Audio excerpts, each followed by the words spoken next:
Hey guys, hope you're all well. Now this is an update on my original 1984 Jackson Soloist, which I've just recently refinished, as you can see right here. Now this is the same guitar that was on the cover of my first album back in the day. Now back then, the checkerboard effect was actually achieved using tape. And what I did was I took a roll of white masking tape and cut out some squares to the best of my ability, and Bob's your uncle, we ended up with this, semi-professional looking paint job. In the intervening years, I decided to return the guitar back to its original look, which is just all black. And about a year ago, I was sitting around the house, twiddling my thumbs, and was looking at it hanging on the wall, and decided, well, why not give it a more professional paint job? And so I set about refinishing it, and this is the end result.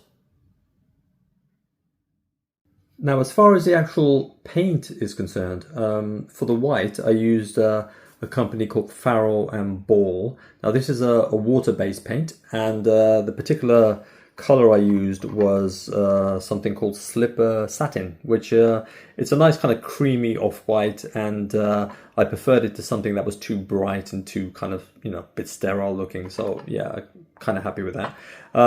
Black squares was more just a question of something to touch up the squares because the guitar is already black. And this is a company called AB Touch-Ups, and this is very useful, but very potent, so I didn't engage too much with it, and thankfully I didn't have to because the guitar is already black, so that's just for touching things up. In terms of the actual tape, which is very important as far as keeping things neat, this is by a company called Frog Tape, and it keeps paint out and keeps the lines sharp, and that's very true indeed. Very easy to work with. Paintbrush, I used quite a fine paintbrush because I found when I was painting the sort of lines on the squares, it was easier if I had something a little bit smaller than something that was too sort of big and cumbersome. And then I got a plastic scraper, which was very important as far as tidying things up once you remove the tape, because you find that a lot of the time you kind of get a little bit of like leakage from one paint to the next square. So I used like a scraper to just sort of tidy things up there, and then sort of just went back and touched things up again, depending on which square I was working with, which color. Once the paint was done and I was satisfied with the overall look, then I decided to give it a top coat of lacquer, and this is a company called Dartford's, and this is a nitrocellulose lacquer. Now this I probably used about 9 coats over a period of about 2 days.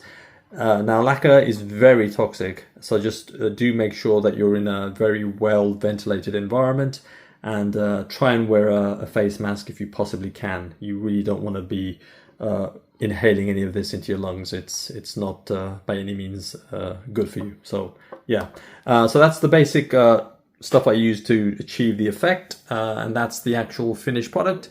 Now I know Jackson, the guitar company, have released an actual checkerboard guitar. Where I think a couple of years ago they put out something officially. But as far as I'm concerned, I did it years ago. So this is kind of the original, and yeah, the first, if you like, as far as like a checkerboard Jackson. I haven't seen any others preceding this guitar, and so yeah, as far as I'm concerned, this is the original.